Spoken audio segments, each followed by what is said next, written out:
TFSA is a great place to put things like stocks, income producing investments, ETFs, mutual funds, individual stocks, bonds, those kind of things. Hey everyone, my name is Jack Routledge. I am a former banker, mutual fund salesperson, and loans officer. I'm here to talk to you about money, things the banks don't want you to know, all that kind of jazz in my own way. I have a TikTok and Instagram. You can go follow me on there. I try to post daily on those platforms. And you like, comment, subscribe on this video as well. Turn on notification bell so you know when I post a new video. Any engagement helps the algorithm, so let's go ahead and get me some views so I can share my message with everybody else. Today we're going to talk about the tax-free savings account, the worst named registered investment account the Canadian government offers. Let's dig into it. I just want to start, I'm going to bet that a lot of you are not using your tax-free savings account correctly. It's in the name and it's not really named correctly in my opinion. It shouldn't be called a tax-free savings account. It should be a tax-free investment account. So that's where you derive the most value from it. So you get a stated contribution amount after you turn 18. Every year it adds a certain amount. It's tied to cost of living increases.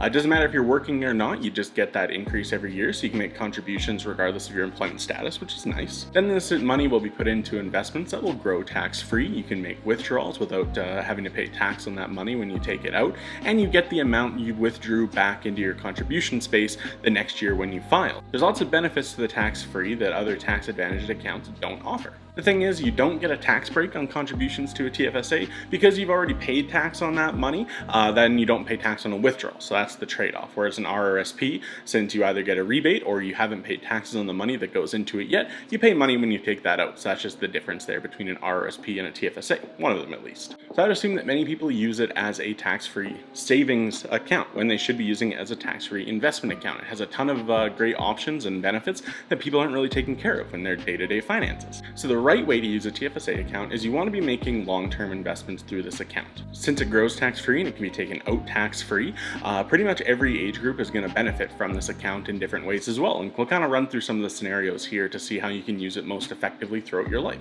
So really, to understand the secret sauce behind the TFSA, we got to take a look at RRSPs and how they work, and also how capital gains tax works in Canada on investments. So all capital gains is the tax paid on the gain of investment, obviously. So in Canada, if you owe tax on a capital gain, you are taxed at 50% the value of the gain at your marginal rate. So if you sold investments for a gain of $5,000, your taxable amount would be $2,500 paid whatever your taxable rate is. So if you pay 30%, you're paying 30% on that $2,500, not the $5,000, the full amount. Most people probably won't generate a capital gain from an investment at any point in their life. Really, not a lot of people hold non-registered investments in Canada, unless you get into kind of the wealthy people. So probably not something you're super familiar with if you are just a regular person. RSP is also obviously different than TFSA. This is where most people hold their long-term investments in Canada due to work-sponsored RRSP accounts and things like that. So in an RRSP, you don't pay tax on the gains, just like TFSA, but you do pay tax on any withdrawals you make, which is a penalty. And as I stated before, that's just because you haven't paid income tax on that money yet, or you got a rebate for the income tax you had paid when you put that money into the RRSP. There's two things that are always valid in life: death, taxes. That's where that falls in there. Ideally, you should be using your tax-free to hold parts of your retirement portfolio, depending on the different life stages that you're in, and I'll kind of run through a few here. So we're going to start out with our hypothetical perfect self. We're in college. We have a tax-free savings account. We open it up to set some money aside for post-grad, invest in some GICs, some things like that. We have a little bit of money in the market as well. This money can be accessed at any time without taking a penalty. We can make a withdrawal and we won't owe any taxes. I'm just reading off of my iPad here.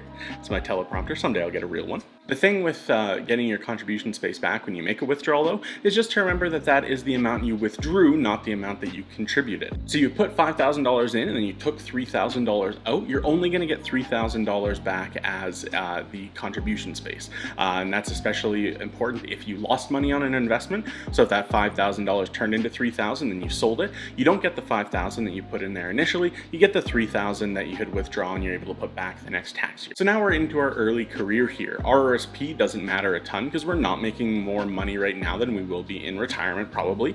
That's the big benefit to the RRSP, is that you get that tax break during your working career and you pay tax on that money down the road, but theoretically you're making less money when you're retired than you were when you were working, for most people at least. So we start out by maxing out our TFSA and we'll move to RRSP after that in that case. By mid-career, we're saving for retirement now. We've maxed out our TFSA and we are making great gains on those investments. They've been in there for a few years, so we're doing well. We're not paying any tax on those gains either. So now we're retired, we're starting to take out RIF funds, which is that converted RRSP, once we reach the mandatory conversion age of 71 or before if we need those funds. In this case, we don't need those funds, so we're probably 71 at this point. What we're going to do is we have a minimum annual amount we're supposed to take out of our RIFs every year. So we're just going to move that minimum amount right back into our tax-free. That way we are keeping up on our contributions. Since we're not generating income through work, we may not be setting aside more money for savings. But what that's letting us do is take that tax-sheltered money. We pay a little bit of tax on it, but then we can reinvest it inside of another tax-sheltered account and continue to have that money grow without needing to pay tax on it. And then you don't pay tax on the withdrawal the second time. The other great thing about TFSA for retired people is that you can designate either a successor annuitant or beneficiaries. So a successor annuitant is a spouse or a common law partner. This is somebody that if you were to pass, the money will be added to their tax-free savings plan without affecting their contribution space. They can keep it inside the tax shelter. Beneficiary is someone that when we worked at the bank, if you were to pass away, we would just cut them a check. It would bypass the entire estate process. So that's also really nice for moving money quickly if there's funeral bills to pay, or if you just don't want it to get caught up in the probate process. That's a great way to keep some money set aside for quick delivery to your heirs. So now we know the right way to use the account. What kind of investment should we hold in the account? Now I kind of talked about it, but we'll dive into a little more detail. So obviously this depends very heavily on your know your client information, as well as your risk tolerance. So things like your time horizon, your investment objectives, risk tolerance, the financial stability of your situation, those kind of things all factor into the kind of investments that you should do. So if you're a self-directed investor, you should know your risk profile already. If you're not super savvy about this kind of stuff, you should either use a robo-investor online, which I'll make a video about at some point, or go to your bank and invest in mutual funds or ETFs depending on your net worth. You get different access to different investments as your net worth grows. I will not give any specific funds to buy. All of these are from my personal experience, and they may or may not be investments that I hold, but this is not investment advice. We're just talking about a hypothetical perfect version of ourselves. Let's just keep that in mind. I can't give investment advice. TFSA is a great place to put things like stocks, income producing investments, ETFs, mutual funds, individual stocks, bonds, those kind of things. On bonds, GICs, or income-based portfolios, you are not going to pay any income tax on income that's generated. And if it is an income portfolio, there's probably a small portion of growth in there, so you're not going to pay any capital gains, obviously, on the growth there. And if you're holding growth ETFs, mutual funds, or individual stocks or bonds, when you finally sell those assets for a gain, you're not going to owe tax on those, and you can withdraw that money out tax-free again. So any kind of investment that's going to see a large change compared to what you bought it for is great to hold inside TFSA. You can also keep short-term investments in there with the flexibility of tax-free, since you get your contribution space back and you get your withdrawals without having to pay tax on them. It is a great place to keep some short-term money investments, but I wouldn't keep any cash in there. You're just holding up contribution space that could be making investment gains that are going tax-free, just to hold up cash. So maybe keep that in a different spot. The biggest thing with any investment in TFSA, of course, is to make sure your time horizon is sufficient for the investment that you're holding. So when I worked in the bank, if we were looking at something like an income portfolio, we wouldn't be any more than 3 to 5 years on a very low risk investment like an income portfolio. When we're taking a look at a growth portfolio, if it's 80-20 for stocks to bonds, we may be looking anywhere from that 10 plus 15 year plus timeline. So really that's the biggest thing. You can have all the risk tolerance in the world, but if you have to sell your investments while they're in a loss position, that's obviously not the way that you want to do it. So just make sure you've got a sufficient time horizon for whatever investments you're holding inside of any investment account. So in conclusion, don't pay attention to the name tax-free savings account. Is a really stupid name and I hate it.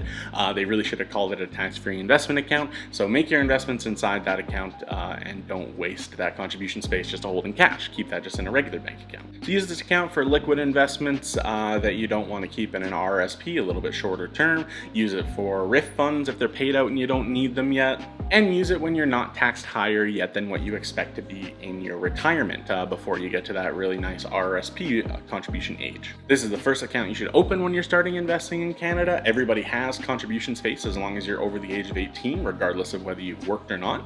And you can find your contribution space on your MyCRA account. So go invest with a bank or a robo-advisor, or if you do want to do it self-directed, you can definitely do that. Just know that doing actual fundamental investment analysis takes a lot more time and effort than people think it does. So I would caution against doing your own research. There's a reason why it costs $250,000 a year to hire someone to do investment research. So just stick with the guys. They know what they're doing. Like, comment, subscribe. We'll see you in the next video.